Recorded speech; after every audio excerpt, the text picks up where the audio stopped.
qu'est-ce que, pour moi, le magnétisme? Une définition du magnétisme. Le magnétisme, pour moi, c'est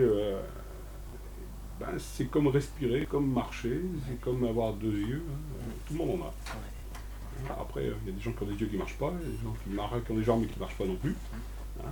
Mais c'est peut-être pas forcément de leur fait, c'est ainsi. Mais pour moi, le magnétisme, c'est quelque chose qui intrinsèquement fait partie de l'être humain. Tous les êtres humains, pour moi, sont capables d'être magnétiseurs, parce que ça fait partie de notre fonctionnement énergétique. Chaque organisme possède un corps énergétique, on en reparlera, possède une énergie magnétique, et cette énergie-là, tout le monde peut l'utiliser. Attention, on n'utilise pas son énergie. Voilà, on reviendra là-dessus. Ouais, mais le magnétisme, pour moi, tout le monde est capable d'en faire. Et j'en suis un peu la preuve, parce que j'ai appris. D'accord. Et j'ai de très très bons résultats.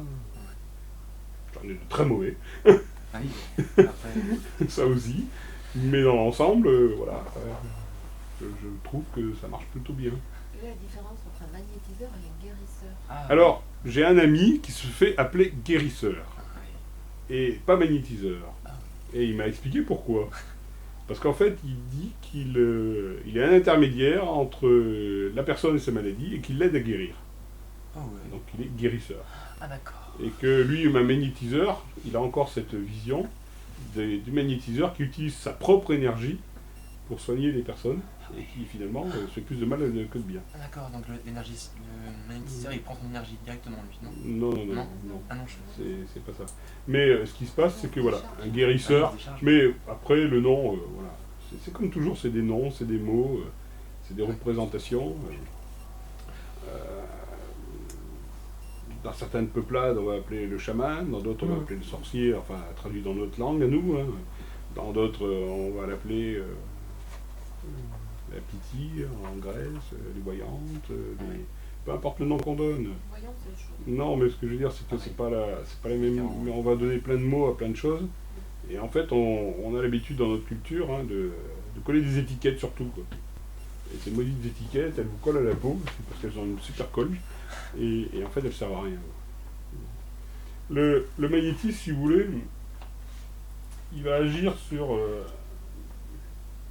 il va rétablir des circulations énergétiques, des aspects énergétiques du corps, des blocages, ça peut être des absences de circulation énergétique, ça peut être des trop-pleins, des blocages, des verrous qui se mettent en place. Et ça va marcher un peu...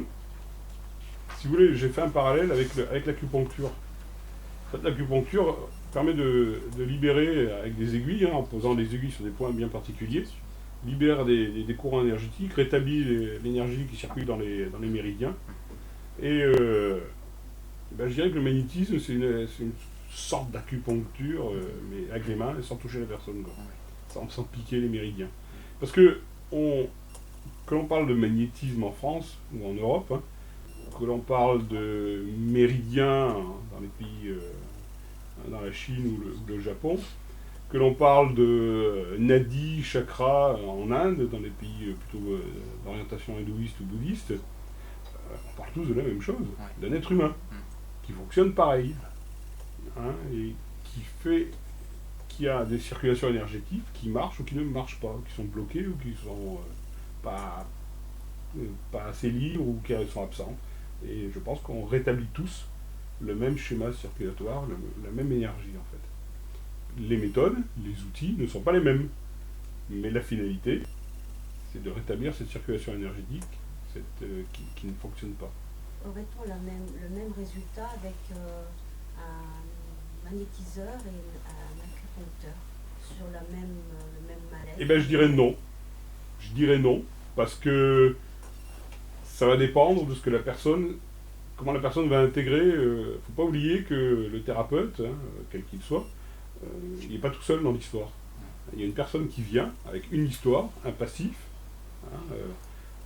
Moi qui fais de la psycho, qui vient avec une vraie histoire derrière, qui est encore dans son inconscient, et qui modèle sa façon de regarder le monde.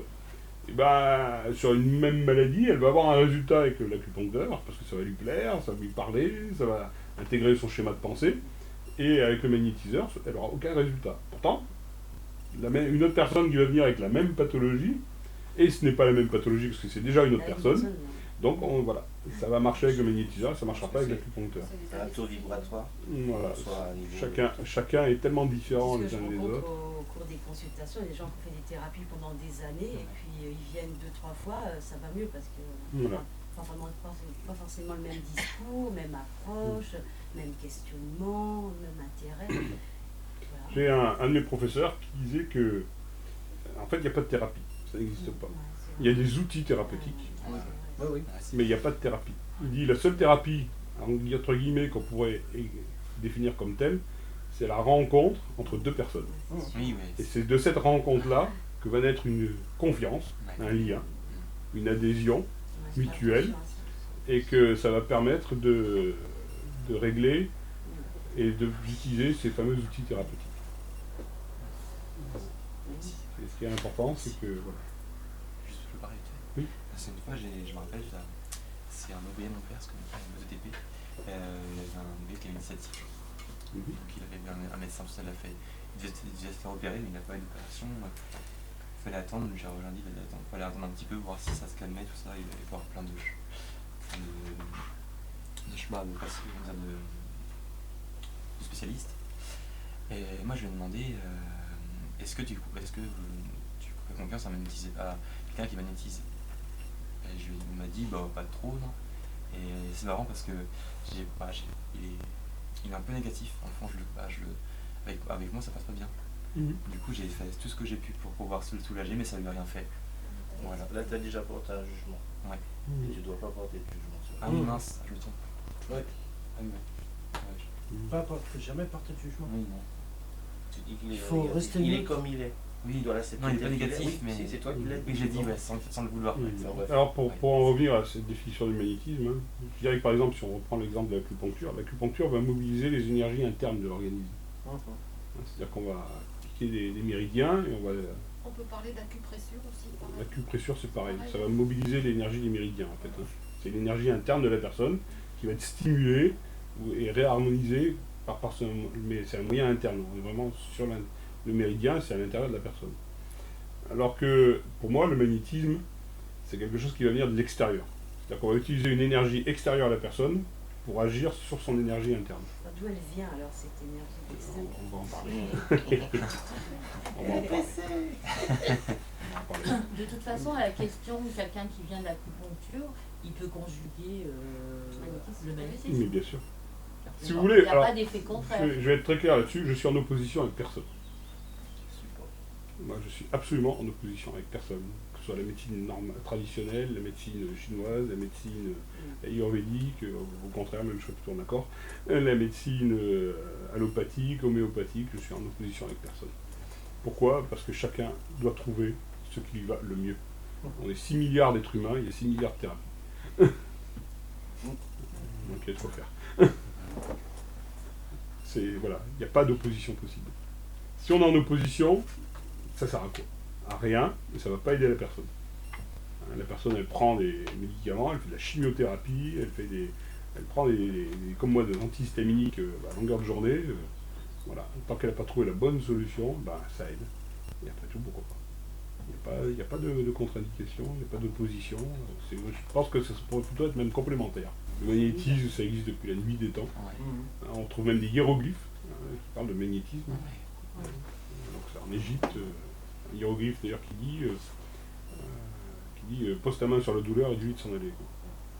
Donc, on trouve des choses qui sont incroyables, mais par rapport à cette définition du magnétisme, je pense que on verra après d'où moi je pense que provient cette énergie. Quoi. Et comment la capter? C'est quand même intéressant. Après, c'est comment capter cette énergie de façon à pouvoir la transmettre aux personnes. Ce qui n'est pas inutile à apprendre et à savoir. Ensuite, sur quoi je m'appuie dans ma pratique, sur quelle base, je ne vais pas dire scientifique parce que ce serait ridicule, et sur quelle base traditionnelle je m'appuie pour travailler dans ma pratique. Je vous ai parlé de tout à l'heure des méridiens qui sont plutôt en Chine ou au Japon, des choses comme ça. dans notre culture à nous, hélas, il n'y a pas grand-chose dans ce domaine-là. Hein, tout le monde sait qu'il y a des magnétiseurs dans pratiquement tous les villages de France, mais sur quoi ils s'appuient? Sur leur tradition, sur le fait qu'ils savent mettre les mains. Il y a des rebouteux qui, eux, ont vraiment... Là, ils apprennent des techniques pour manipuler.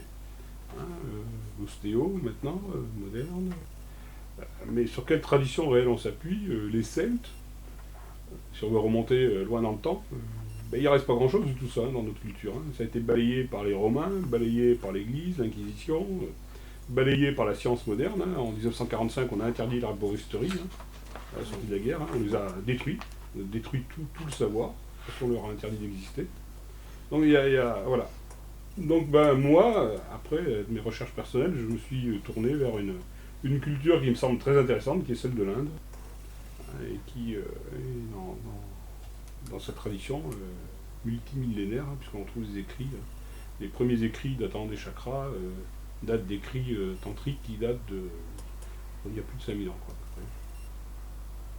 donc ces gens-là, voilà, ils ont une tradition orale et écrite qui est tellement vieille, qui a survécu le temps, que je me dis, après tout, pourquoi pas utiliser leur connaissance à eux. Après, j'aurais très bien pu me tourner vers les Indiens d'Amérique, les Amérindiens, mais voilà, il n'y a pas beaucoup d'écrits non plus chez eux, de connaissances qui transmettent. Donc voilà pourquoi j'utilise dans ma pratique les centres d'énergie de l'Inde qu'on appelle les chakras.